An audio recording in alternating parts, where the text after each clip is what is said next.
Sur YouTube, sur la chaîne Zingzenkin 9028, une interrogation revient en boucle. Où en sont réellement les relations avec la France? Aujourd'hui, certains parlent d'un éventuel apaisement. Sérieusement, rien du tout, aucun signe de détente en vue. Et vous l'avez tous constaté, on devait d'ailleurs approfondir cela demain à travers les derniers développements de cette affaire sensible.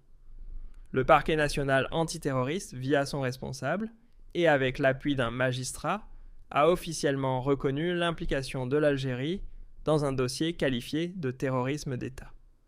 On parle ici d'une enquête menée par l'organe français le plus spécialisé dans ce domaine, une institution d'élite extrêmement compétente dans la lutte contre le terrorisme, mais aussi habilitée à examiner le rôle d'acteurs étrangers, qu'ils soient étatiques ou non, lorsqu'ils sont soupçonnés d'activités clandestines ou violentes sur le territoire français. Autrement dit, on est loin d'une simple polémique médiatique, c'est du sérieux du très lourd, et les éléments révélés ne laissent pratiquement aucune place à l'idée d'un quelconque dégel.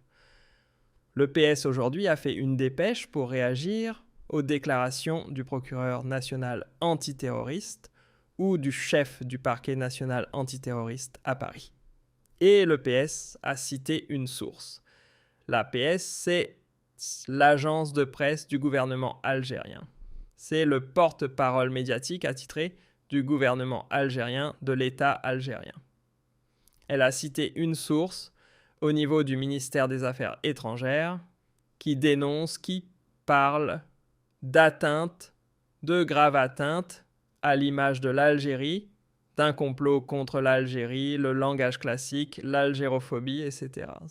Ah bon. Ah si, en fait, avec le régime, bon, où on vous laisse tuer MLDZ, où on vous laisse le kidnapper, où on vous laisse faire vos barbouzeries, on vous laisse faire vos comportements de voyous. Sinon, on est raciste, si on est algophobe, si on est d'extrême droite. C'est-à-dire que l'on peut dire non au kidnapping, aux agressions contre les opposants, à la persécution, aux harcèlements, à la menace, aux atteintes, contre l'intégrité physique des personnalités algériennes qui sont réfugiées en France, contre les... Et quand on dit non aux ingérences du régime algérien dans les affaires internes en France, eh bien là on est raciste, on est xénophobe, on est d'extrême droite, c'est du n'importe quoi. Il n'y aura pas de dégel parce que la justice française, elle a des preuves, elle a des indices, elle a des preuves, et elle est en train de pousser son investigation et son instruction judiciaire encore plus loin que ce que vous pouvez imaginer, parce qu'elle sait qu'il y a des officiels algériens officiellement impliqués dans l'affaire, dite MDZ. D'ailleurs, le parquet national antiterroriste ne traite pas que de l'affaire dite MDZ. L'affaire de l'espionnage, l'affaire de Bercy, où un fonctionnaire franco-algérien a été harcelé. Excusez-moi à vos amours, à vos souhaits. Il y a un fonctionnaire, rappelez-vous, à la fin de l'année 2020, à la fin de l'année 2024. L'affaire avait éclaté. Elle a été médiatisée au printemps, entre mars et avril 2025, mais l'affaire avait éclaté à la fin de l'année 2024. Les services secrets français ont arrêté un espion algérien, un cadre franco-algérien, qui a espionné, qui a piraté, qui a récupéré des documents officiels, qui a espionné des fichiers de l'administration française pour les transmettre aux services algériens. Pardonnez-moi, à travers la personne de Hussamadine Bouaziz, qui est le vice-consul d'Algérie au consulat d'Algérie, le vice-consul au niveau du consulat d'Algérie de Créteil, et qui est un lieutenant-colonel des services secrets algériens. Et cet espion a été victime d'un chantage à la sextape, d'un chantage tout court, d'intimidation. On a vu, il a fait une apparition floutée dans Complément d'enquête récemment, quand cela a été publié. Il n'y a pas que l'affaire MDZ, il y a l'affaire d'espionnage. Les autorités algériennes ont été prise en flagrant délit d'espionnage en France. Alors en inversant les rôles, imaginons demain l'Algérie va arrêter un fonctionnaire algérien qui a espionné des fichiers confidentiels et des bases de données secrètes et confidentielles de l'État algérien pour transmettre des informations, des documents à l'État français. Comment l'Algérie aurait réagi? Mais l'Algérie aurait fait un scandale. L'Algérie aurait pu déclarer la guerre. C'est un casus belli. C'est un acte de violation de la souveraineté de la France. L'Algérie n'aurait jamais accepté que sa souveraineté soit violée ou que les services secrets étrangers, notamment français, perpètrent ou accomplissent des actions très graves sur le sol algérien, sur le sol national. Aucun pays ne va l'accepter. On parle beaucoup de l'affaire MLDZ, mais on parle... D'ailleurs, vous m'avez rappelé demain, je ferai un bon rappel des faits. On a oublié l'affaire de l'espionnage, l'espion de Bercy. C'est grave, il a utilisé une femme qui était en relation intime avec lui. Il a abusé de sa relation intime avec elle pour voler l'administration française. C'est un cas d'une agression caractérisée contre la sécurité nationale, quand ça veut dire que les services secrets algériens ont eu les moyens, la possibilité aussi d'espionner d'autres institutions françaises. Ça, mais c'est normal que la France veuille se défendre comme moi j'aurais. Si l'Algérie, si mon pays avait été victime d'opérations d'espionnage, d'opérations de barbouzerie accomplies par les services secrets français sur le sol algérien, je les aurais dénoncés. Je n'aurais jamais accepté. Je n'aurais jamais toléré cela. Donc voilà où est l'état de la situation actuelle. Alors sur TikTok, on me dit « Le général Belgasimbi », alors je ne le connais pas personnellement, est-ce que tu parles? Lourd du général de la DGSPP, la Direction Générale de la Sécurité Présidentielle. C'est celui-là, oui, c'est l'un des membres les plus importants du clan Teb. Mais je n'ai pas d'informations particulières sur lui, hein. Good life, s'il vous plaît. Je n'ai pas... Mais qu'est-ce que tu veux savoir sur lui exactement? J'ai les informations lapidaires, etc. sur lui. Il fait des affaires.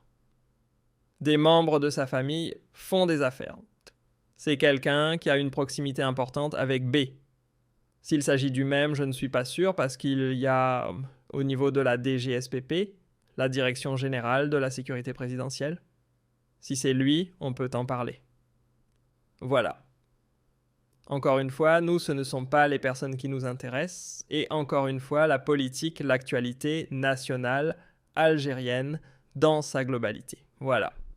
Exactement. Tu parles de cela lourd? Oui. C'est un personnage auquel on s'est intéressé un petit peu. On n'a pas trouvé grand-chose.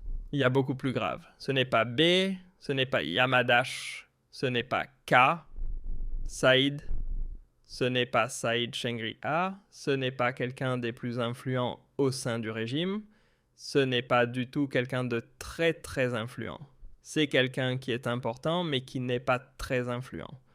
Mais si tu veux, on fera une enquête là-dessus. Si tu as des propositions à nous faire, si tu as des informations à nous communiquer, si tu as des détails à nous partager avec nous, tu peux nous écrire sur notre mail. Mon mail très simple, abdo.sal@gmail.com, où tu nous adresseras tes remarques sur... comment on appelle ça? Sur les messageries de TikTok, ou les messageries de YouTube, ou les messageries de Facebook. Alors, sur TikTok, W2Blade. Et l'Algérie vient de juger des espions pour le compte de la France récemment. Alors, si j'en ai parlé, ah bah oui, j'en ai parlé. L'affaire, il y a eu effectivement la cour d'Alger, etc. Il y a une affaire d'espionnage qui a impliqué un ancien responsable de l'ambassade de France à Alger. Nous en avons parlé, on a fait ça, on a donné, on a traité du jugement, on en a parlé. Donc voilà, toi, tu fais la morale à celui qui a dénoncé la proximité troublante douteuse et qui a rapporté des révélations détaillées sur des privilèges vraiment très étrange et très douteux fait avec l'État français. C'est votre serviteur et votre ami Abdad, c'est moi-même. Donc quand la France, quand la France joue, elle est impliquée dans un jeu trouble. Dans un jeu trouble, en Algérie on le dit, mais on le dit parfaitement, on le dit même. Bien sûr que je le dis. Voilà, j'en ai parlé. L'affaire Benchir, elle est elle est l'illustration de...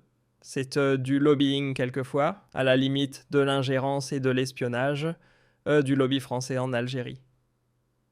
Mais bien sûr que j'en parle. Mais encore une fois, contrairement aux services secrets algériens, contrairement au régime Tebboune, la France n'a pas voulu assassiner un opposant français, réfugié en Algérie. Il faut dire, la vérité, la France n'a jamais voulu tuer quelqu'un. Est-ce que la France, elle a séquestré? Est-ce que la France a séquestré de Bladi en Algérie, sur le sol algérien, un opposant, une personnalité publique, pour la tuer? Jamais de la vie. Que les services français espionnent, c'est de bonne guerre, ou que les services algériens espionnent en France, ça peut être de bonne guerre. Mais espionner qui? Ça dépend. Les services secrets algériens n'espionnent pas les grandes entreprises françaises, l'armée française. Ils espionnent. Qui ils espionnent? Abdamar, Zot MRDZ, Benz, voilà, ils s'intéressent à des blogueurs, à des journalistes, à des activistes algériens.